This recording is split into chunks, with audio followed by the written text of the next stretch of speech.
경제 현안을 보다 쉽게 풀어보는 경제 읽기 시간입니다. 오늘도 다양한 경제 이슈들 권혁준 경제평론가와 살펴보겠습니다. 안녕하십니까? 안녕하십니까? 네, 안녕하십니까? 예, 환율 이야기 해보겠습니다. 오늘은 그래도 1,470원대긴 한데 어제 장중에 1,480원 넘었단 말이죠. 네. 지금 환율 상황 좀 어떻게 보세요? 저는 예전부터 계속 말씀드렸지만은 1,500원 선도 저는 열어놓고 있는 사람 중에 한 명이고요. 그런 이유가 지금의 환율이 일반적이지가 않은 장세로 계속 움직이고 있기 때문에 그렇습니다. 그러니까 네. 한두 가지 요인 때문에 환율이 계속 오르는 게 아니라 복합적인 요인이 작용하고 있기 때문에 환율에 영향을 미치는 거고 이런 것들이 이제는 해결되지 않는 이상은 계속적으로 고환율 상태가 유지될 수밖에 없는 부분이겠고요. 그런 이유를 첫 번째 본다 그러면 물론 우리가 이제는 순 채권국이긴 하지만 그만큼 이제는 해외에 많은 자금을 이제는 투자하고 있는 분들이 많습니다. 그게 뭐 개인뿐만 아니라 기관 투자자 다 포함인데요. 그렇죠. 실제 우리나라의 1월부터 10월까지의 경상수지 흑자는요. 지금 896억 달러에 이르거든요. 잘 하고 있죠. 그런데 그 이상을 우리는 지금 해외에 투자를 하고 있습니다.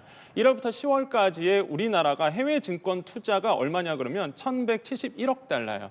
그러니까 벌어들인 것만큼 우리 국민들이 또한 많은 분들이 해외, 특히 이제 미국 시장에 많은 금액을 투자하다 보니까 당연히 달러에 대한 이제는 수요가 많아질 수밖에 없는 거죠. 그래서 당연히 이제는 달러에 대한 강세가 나올 수밖에 없는 부분이고 환율이 계속적으로 높아지는 추세로 갈 수밖에 없다라는 것.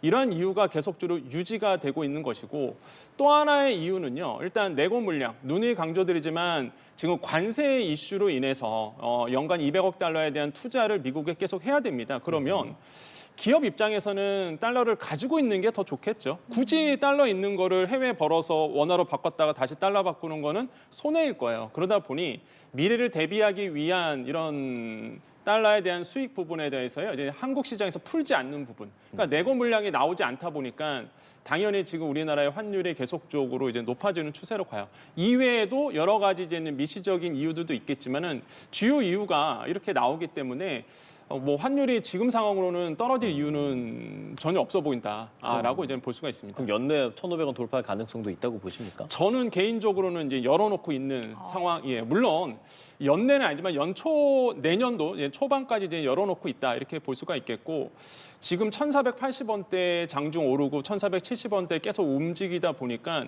저는 이제는 가장 큰 문제는 역시나 서민들이 가장 큰 위험에 리스크에 노출돼 있다라고 좀 보고 있습니다. 그래서 이런 점들이 굉장히 좀 우려스럽고 정부가 저는 좀 뾰족한 수가 없다고 봐요. 전 충분히 이해가 가요. 지금 뭐 정부가 환율 안정시키기 위해서 노력을 하고 있으나 뾰족한 아까 말씀드린 것처럼 한두 가지 요인은 아니거든요. 이게 복합적 요인이다 보니까 이게 환율은요, 이게 예측의 문제가 아니라 대응의 문제거든요. 어떻게 대응하느냐에 따라서 움직일 텐데 지금 뭐 대응하는 방법이 뾰족하게 이 환율을 안정시키기 위한 대책이 나올 수밖에 없는 부분이다 이렇게 생각을 해봅니다. 네. 그래서 구윤철 부총리가 외환 시장의 변동성 확대가 우려되는 상황이다라고 평가했고 외환 당국이 24시간 모니터링 체계를 가동하고 적기 대응에 나서겠다라는 방침인데 뭐 뾰족한 방법이 없을 것 같다라고 말씀해 주셨지만 정부 차원에서 그래도 할 수 있는 어떤 노력들이 있을까요? 네, 지금 뭐 이게 이 부분이겠죠. 이렇게 구두 경고라도 해야 실제 뭐 안 하는 거는 나으니까 당연히 할 수밖에 없는 부분이겠고. 그러니까 금융당국이 움직이는 거는 순서가 있습니다. 일단 구두 경고하고 그다음에 스무스 오퍼레이팅, 그러니까 미세 조정 들어가고 만약에 이것도 안 된다 그러면 그 스무스 오퍼레이팅을 더 강화시키는 부분인데 이미 뭐 구두 경고는 계속 해왔고요. 그다음에 미세 조정도 실력 행사에 나선 상황입니다. 근데 이번에 다시 한번 구두 경고했잖아요. 그 뜻은 이런 미세 조정을 강도를 더 높이겠다라고 이제는 시장에서는 해석을 하고 있어요. 한마디로 환투기 세력에 대한 갑자기 환율이 떨어질 수 있으니 조심해라라는 거고 실제 이제는 뭐 금융당국이 이제 시장에서 우리나라 시장에서 외환 시장에서 달러를 풀 수 있습니다. 그것도 강도를 더 세게 풀 수 있거든요. 그럼 이제 환율이 확 낮아지겠죠. 그래서 이제 투기 세력에 대한 경고의 목소리를 이제는 다시 한번 좀 냈다라고 생각을 해보겠는데 근데 이게 사실상 계속 지금까지 해온 패턴이고 이미 시장에서는 이미 알고 있는 패턴이다 보니까 뾰족하게 사실 방법이 없을 것 같다는 생각이 들고요. 이미 방법이 있다 그러면 이미 환율이 떨어졌어야 되죠. 그래서 이제 그렇죠. 그러다 보니까 이런 문제들이 계속적으로 시장을 좀 누르고 있는 모양새다 이렇게 생각을 해봅니다. 한국은행은 어떤 입장들 내고 있습니까? 한국은행은 일단 대응 측면에서 계속 얘기를 하고 있습니다. 그래서 이런 부분에 대해서 얘기하고 있는 게 어떤 부분이냐면 만약에 1,470원대로 계속 내년도 환율이 이 정도로 유지가 된다 그러면 당연히 이제는 물가 측면을 고려 안 할 수가 없는 거예요. 원래 내년도에 소비자 물가 상승률을 2.1%로 이제는 내다보고 있는데 만약에 1,470원대가 계속적으로 유지가 된다. 그러니까 고환율 상태가 유지된다 그러면 물가 상승률이 2.3%까지 이제는 오를 수 있다. 이런 이제 전망을 이제 내놓고 있습니다. 그래서 이런 부분에 대해서 이제는 우려스러운 목소리는 이제는 이창용 한은 총재가 이제 냈고요. 저는 충분히 가능성 있는 부분이라고 봐요. 왜냐하면 아시겠지만 환율이 높다. 그러면 이제 수입 물가가 높아지죠. 우리는 더 많은 돈을 주고 물건을 사와야 되고 대부분이 유제품입니다. 한마디로 이제는 뭐 기름이라고 보시면 되겠죠. 그럼 기름 안 들어가는 거 없잖아요. 다 공산품 다 들어가고 그다음에 유가는 그나마 지금 좀 소비자 물가가 안정하고 있는 게 그나마 유가가 과거보다는 좀 낮아져 갖고 지금 그렇죠. 예, 그나마 다행인데 근데 우리는 같은 유가라도 이제는 환율 때문에 더 많은 돈을 사오다 보니까 이 물가에 자극할 수밖에 없는 부분 이런 부분들은 굉장히 좀 우려스러운 부분으로 좀 흐를 수밖에 없다라고 좀 생각을 해서 저는 이게 좀 문제다. 그리고 또 하나가 만약에 이게 대응의 문제라는 게 왜 뭐냐 그러면 환율이 만약에 앞으로 떨어질 거야라고 측면이 있고 앞으로 높아질 거야라고 이제 측면이 있어요. 그러면 앞으로 환율은 계속 높아질 거야. 그러면 외국인들은 어떻게 움직이느냐? 일단은 지금 팔고 나가야 되겠다는 생각을 많이 하실 거란 말이에요. 그래서 저는 그런 점을 봤을 때도 이게 환율의 이 시그널이 계속적으로 높아질 수 있다는 그 믿음, 신뢰가 계속적으로 쌓이면 더더욱 많은 분들은 일단은 환율이 높아지는 곳에 이제 베팅을 할 수밖에 없기 때문에 저는 이 심리적 고리를 빨리 끊어줘야 되는데 이게 참 녹록지 않은 상황이라서 좀 저도 개인적으로 좀 답답한 상황으로 이제 흘러가고 있다 이렇게 판단할 수 있습니다. 네, 그래서 이렇게 물가가 계속 끌어올려지고 양극화는 더 심해질 수밖에 없는 상황인데 그렇다면 우리 입장에서는 지금 당장 좀 대처할 수 있는 방법들이 뭐가 있을까요? 그러니까 저는 예전부터 계속 방송에서 이 뉴스에서 이제 말씀드렸지만은 환율이 계속 높아지면은 돈 있으신 분들은요 이 환율이 높아지는 거에 베팅해서 또 돈을 법니다. 근데 문제는 환율이 계속 또 높아진다 그러면 서민 경제에 시차를 두고 이제 영향을 줄 수밖에 없는 부분이겠죠. 그렇게 된다 그러면 양극화에 영향을 미쳐요. 이런 부분을 이제는 한국은행도 지적을 한 부분인데요. 일단 서민들은 계속적으로 살기가 어려워집니다. 일단 물가가 높아질 수밖에 없는 부분이겠고 그러면 나의 가처분 소득, 처분 가능 소득은 점점 더 낮아질 수밖에 없고 안 좋으신 분들은 경제 상황이 안 좋으신 분들은 더더욱 어려워지는 거고요. 일단 돈이 있으신 분들은 이제 환테크에 들어가게 되겠죠. 아무래도 환율이 더 높아진다 그러면 뭐 달러를 사둔다든지 아니면은 미국 주식에 더 투자한다든지 이런 식으로 해서 더 조절을 한단 말이에요. 포트폴리오를 구축하다 보니까 자산이 있으신 분은 더 자산이 벌어지는 거고 없으신 분들은 더 없어지는 상황으로 가다 보니까 이게 양극화가 더 심하게 벌어질 수밖에 없는 부분입니다. 그래서 이런 부분에 대해서 이제는 한국은행이 바라보고 있고 이런 부분에 경고의 목소리를 내고 있는데 아까도 말씀드린 것처럼 뻔히 알고 있음에도 되는 상황이라도 이 환 부분은요 사실 누구 예측할 수 없는 영역이거든요. 어렵네요. 네, 참 어려운 문제예요. 이걸 누가 어떤 전문가가 와서 이렇게 하면 됩니다라고 말할 수 없는 영역이거든요. 그러다 보니까 지금 정부도 쩔쩔매고 있는 부분이겠고 자, 이런 부분에 대해서 뾰족한 해결책은 역시나 뭐 그나마 우리가 해결책을 찾을 수 있는 부분은 일단은 국내 주식에 대한 활성화. 네. 그러니까 외국에 투자하는 이유가요. 일단 국내에 대한 실망감. 이 국내 주식에 대한 장기적인 미래 비전이 안 보이기 때문에 대부분이 이제는 미국 시장에 투자하시는 거거든요. 네. 그러니까 근원적인 목적을 찾는다 그러면 역시나 국내 장에 대한 이제는 신뢰 부분, 한마디로 코리아 디스카운트에 대한 이런 해지시킬 수 있는 어떤 신뢰감을 줘야지만 이제 해외 투자하는 금액들이 다시 한번 국내로 이제 돌아올 수 있다. 이런 부분에 대해서는 우리가 좀 주목해야 될 방안이지 않을까 생각을 하고 있습니다. 예, 환율에 대해서 얘기를 했고요. 저희는 좀 국회로 시선을 옮겨보겠습니다. 네. 물론 저희가 경제계에서 좀 뭐 정치적 얘기를 하지는 않지만 어제 과방위에서는 사실 경제적으로도 충분히 할 만한 이야기들이 오갔거든요. 네. 저희가 지금 어제 쿠팡 개인정보 유출에 관한 청문회가 열렸던 그 상황을 좀 보여드리려고 합니다. 신임 대표가 출석을 했는데 좀 답답한 흐름이 이어졌습니다. 화면 함께 보고 좀 이야기 나눠보시죠. I am the decision maker in Korea. I am the CEO of Coupang Korea. 그건 알아요. 방금 들었죠. 한국 사업의 최고 운영 의사 결정자는 김범입니까? So is it He is the chairman of Coupang Inc., the United States company. 폰 넘버, 전화번호 어떻게 되십니까? what is your phone number? 말할 수 없으면 말할 수 없다고 하세요.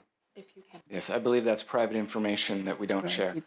딜리버리 어드레스, Once again, I believe that's private information that under law we do Okay. not share. 예. 그다음 이메일 어드레스, Once again, I believe Yeah. that's private information that we're not allowed under law by. 이렇게 예, 뭐 바로 여쭤보죠. 어제 어떻게 보셨습니까? 저는 저번에 한번 말씀드렸던 예. 것 같은데 예. 뭐 예상하던 대로 외국인 대표가 오다 보니까 의사소통의 문제, 시간이 계속 딜레이 되고요. 소통이 안 되다 보니까 제대로 된 청문회를 가질 수 없었다. 뻔히 예상되는 문제였습니다. 그 통역으로 시간은 거의 다 쓰더라고요. 예, 다 썼죠, 사실. 그래서 이런 부분에 대해서 저는 뭐 뻔히 예상되는 문제다 보니까 좀 안타깝다라고 좀 말씀을 드리겠고, 한편으로는 좀 불만이 좀 있었어요. 어떤 불만이냐면 뭐 당연히 쿠팡에 대한 불만도 있겠지만은 우리나라의 그 이런 청문회에 대하는 그 자세들, 그러니까 이런 것들이 좀 불만인데 핵심을 못 들이시더라고요. 청문회 오신 분들이, 질문하시는 분들이. 그러니까 쿠팡이 가장 무서워하는 거는 뭐 청문회 나오는 거 그런 거 아닙니다. 그러니까 미국 시장에서의 이 주주들에 대한 소송이거든요. 그러니까 이거를 가장 무서워해요. 그거를 좀 찔러줬어야 되는데 전혀 그런 부분에 대해서는 얘기가 없었던 부분. 뭐 이런 부분만 계속 나왔잖아요. 우리나라에 대한 과징금의 문제, 우리나라에서 영업 정지해야 된다. 원론적인 얘기만 하다 보니까 쿠팡 측에서는 당연히 제가 봤을 때는 그렇게 뭐 겁을 내지 않았을 거라고 저는 생각을 해보겠고, 굉장히 콧대가 높죠. 네. 그럴 수밖에 없는 게 저라도 그랬을 것 같아요. 영업 정지를 시켜? 그럼 해봐. 이런 자세이잖아요. 지금 상황으로 본다 그러면. 근데 영업 정지 못 합니다. 우리나라에서는. 왜 그러냐면 두 가지 이유가 있어요. 첫 번째는 고용 인원이 너무 많습니다. 쿠팡이 지금 우리나라에서 고용 인원을 좀 조사를 해봤는데 2024년도에는 직고용이 8만 명이거든요. 2025년도 이제는 올해 와서 현재까지 9만 3천 명 정도 됩니다. 이거 직고용이에요. 그러다 보니까 지금 쿠팡 측의 내부 자료를 보면 이런 얘기를 합니다. 삼성전자 다음으로 우리가 고용 많이 한다. 이런 얘기 하거든요. 그러니까 이게 국민연금이나 실제 공시 자료에 나왔던 자료이기 때문에 실제 많은 직고용을 하고 있습니다. 그런데 만약에 영업정지를 집행한다? 그러면 아마 그 직고용된 부분에 고용의 문제가 엄청나게 불거질 수밖에 없기 때문에 저는 정부가 영업정지를 못 내린다라고 이제는 쿠팡 측에서 알고 있고 아마 그렇게 될 수밖에 없는 영역이고, 또 한 가지가 굉장히 중요한 부분인데 이 쿠팡의 그 구조가 어디에 그러면 많이 투자가 돼 있느냐. 예. 서울 수도권이 아니에요, 사실. 이게 지방의 85%에 다 있습니다. 그러니까 이 고용도 마찬가지예요. 이 고용도 지방에 있어요. 만약에 영업정지 때리면 지방 경제가 또 무너집니다. 이거는 뭐 뻔히 보이는 거거든요. 그러니까 쿠팡도 알고 있는 거예요. 그래서 영업정지는 한국에서 못 내린다라고 이제 생각을 하는 것 같아요. 그러다 보니 지금 계속적으로 이런 김범석 의장에 대한 이 청문회 출석 부분은 당연히 안 된다라고 이제 쿠팡 쪽에서 얘기하고 있는 거고, 그래서 이런 부분에 대해서 우리가 좀 논의를 더 해야 되지 않을까. 그래서 너무 지금 물론 쿠팡이 좋은 역할을 한 거는 인정을 합니다. 뭐 우리나라의 불모지였던 땅에 와서 물류센터 세우고 직고용 많이 하고 이커머스 생태계를 활달시켰던 거는 인정을 하는 바인데, 하지만 지금의 모습은 전혀 우리나라의 굴지의 기업으로서의 모습은 아니고, 그러네. 또한 미국 글로벌 기업이라고 자꾸 얘기하잖아요. 그 글로벌 기업에 대한 ESG에 대한 이런 부분에 대해서, 거버넌스에 대한 부분에서도 굉장히 손해를 줄 수 있는 부분이기 때문에 예. 한국에 대한 태도, 이거는 바꿔줘야 된다, 쿠팡이. 그래서 다시 한번 말씀드리지만 만약에 미국 주주들의 영향을 미칠 수 있는 우리가 조치를 취한다 그러면 아마 쿠팡도 태도가 좀 달라지지 않을까라고 저는 생각을 해봅니다. 그 말씀해주신 미국에서의 책임 부분 말이에요. 네. 로저스 대표가 유사한 상황이 미국에서 벌어졌다라고 하면 위법 아니다. 네. 그리고 다른 정보 유출 사고와 비교했을 때 그 범위가 적다라고 말했는데, 그럼 실제로 미국에서는 이런 사례들이 좀 있었습니까? 사실 이게 그런 문제를 보셔야 돼요. 이제 공시에 대한 문제인데, 우리나라에서 만약에 이렇게 개인정보 유출에 대한 만약에 부분에 대해서 불거진다 그러면 미국에서 이제는 공시, 그러니까 주주들에게 공시를 해야 되는 부분이 분명히 있습니다. 근데 이제 문제가 뭐냐 그러면 그거를 감춘다는 게 문제예요. 그러니까 A라는 표현을 써도 A 다시 이런 식으로 해서 사실상 약간 뉘앙스를 다르게 조절한다 그러면 미국 주주들 봤을 때 별로 심각한 문제는 아니구나. 한국에서 벌어졌던 이 개인 유출 사태가 주가에 훼손시킬 수 있는 문제는 아니구나라고 이제 판단한단 말이에요.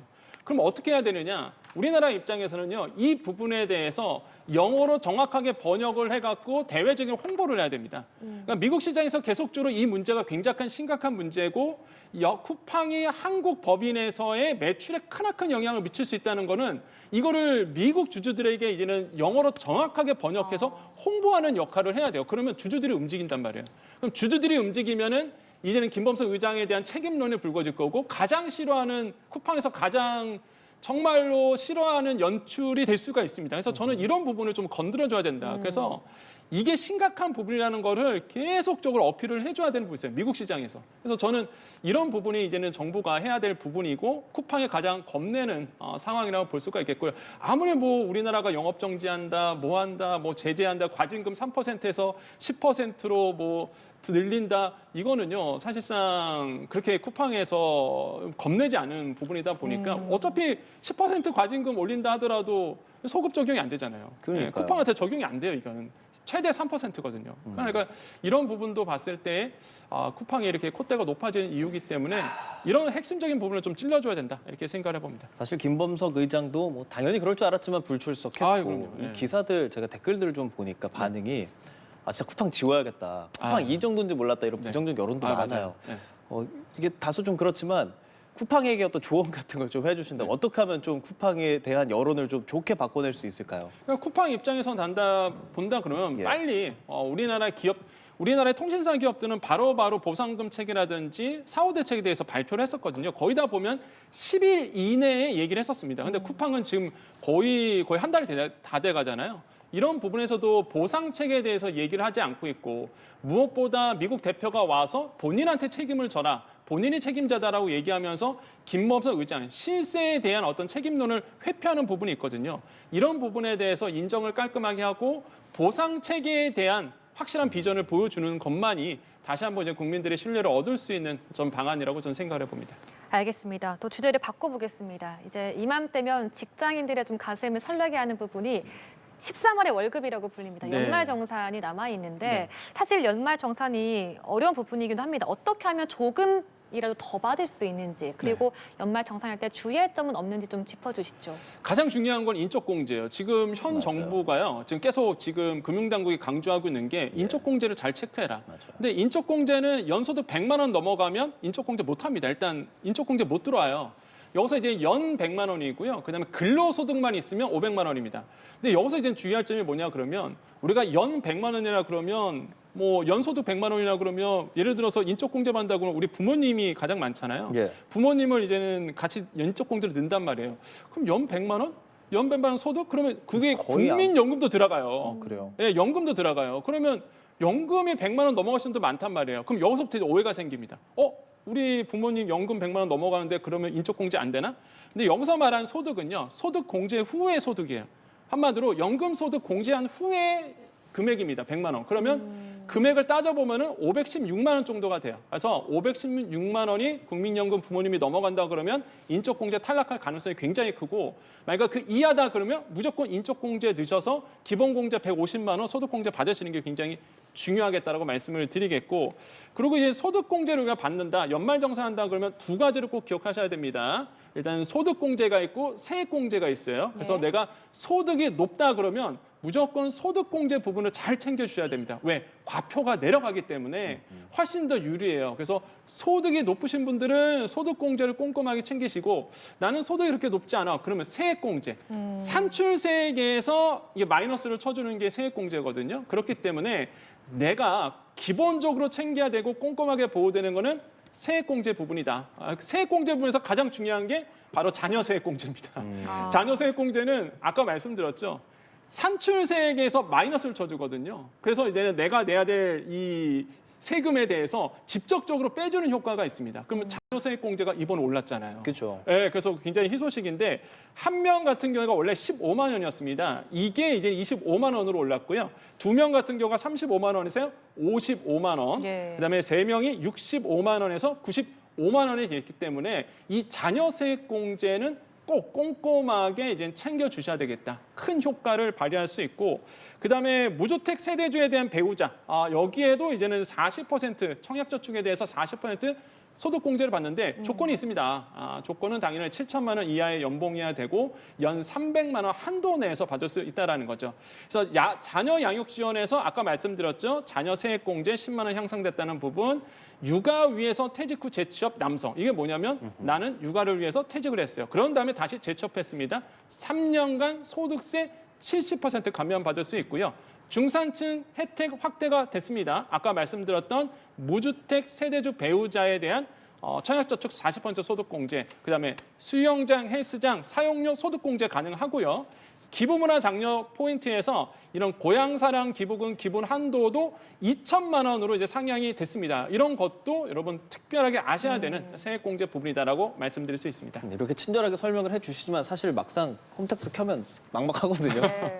어떤 것들 보면서 해야 조금 더 정확하게 할 수 있겠습니까? 어디에 좀 이 자문을 구해야 될까요? 이런 일단은 연말정산 간소화 네. 서비스가 있습니다. 근로소득자 같은 경우에는요, 이 간소화 서비스에 가보면 내가 맞벌이 부부들 같은 경우에는 내가 어디에 인적공제를 둬야 될지, 누구에게 인적공제를 해야 되는지 더 유리한지 이 계산이 됩니다. 이게 굉장히 편하거든요.